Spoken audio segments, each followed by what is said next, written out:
Jeremy's visiting his sister Felicity in Winchester, Hampshire. Hi, darling. Hello. Oh, Lovely yes. to see you. Nice to see you. Jeremy Irons was born in 1948 in Cowes on the Isle of Wight. Nicknamed Smiler, he was the youngest of 3 children and enjoyed an idyllic childhood. Oh, look at this thing. Do you remember that? This was going back to school before you leap on. That's the first 15. There you are. Yes. Quite raunchy, really. And when I left, the headmaster on my report, I remember, he said he'll probably go into the army with paratroopers or something because he likes all of that. But in fact what I wanted to do was to find something which allowed me to sort of live on the edge of life and to be a bit of a gypsy. That's what I'd be really interested to know, is whether anybody in our background.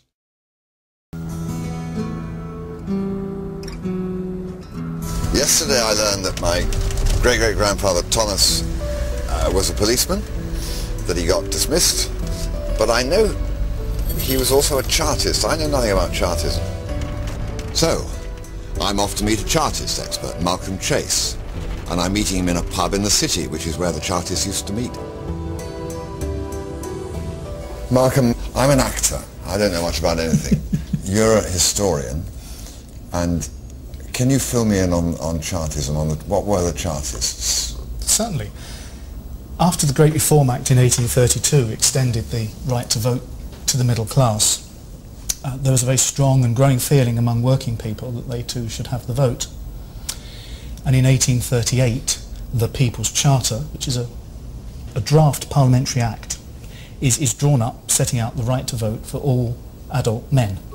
So they still got it in the neck. You see, I think he might have been being transported. Jeremy's come to the National Archives in Kew to find out more about Thomas's sentence. Records specialist Paul Carter shows him the Old Bailey trial papers. Yeah, just here. Right, if I can give you these gloves, if you can put those on.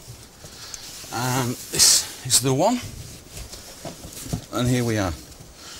Right, okay, what we'll notice is that some of the records have gone down to conservation. So what we've got here are copies, paper copies of the material. Do I need the gloves then? You don't know, we can lose the gloves. We can lose the gloves. I quite like the gloves. Yeah, if you like them, you can keep them before you go. Okay, so what we've got then, this is all pre-trial material.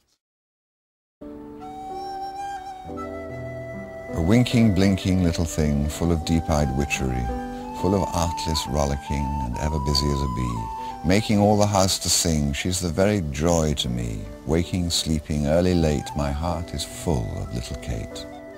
Ah, would that time would leave us so. But she'll grow old and I'll grow strange. Content with loves that round her grow, she seeks not yet a wider range. But years will come and years will go, and with the changing years she'll change. Then through the shifting scenes of fate, I'll look in vain for little Kate. 14th of February, Valentine's Day, 1857.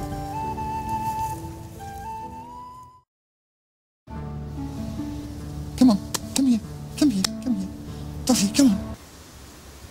Very different up here to West Cork, which is really where my heart resides.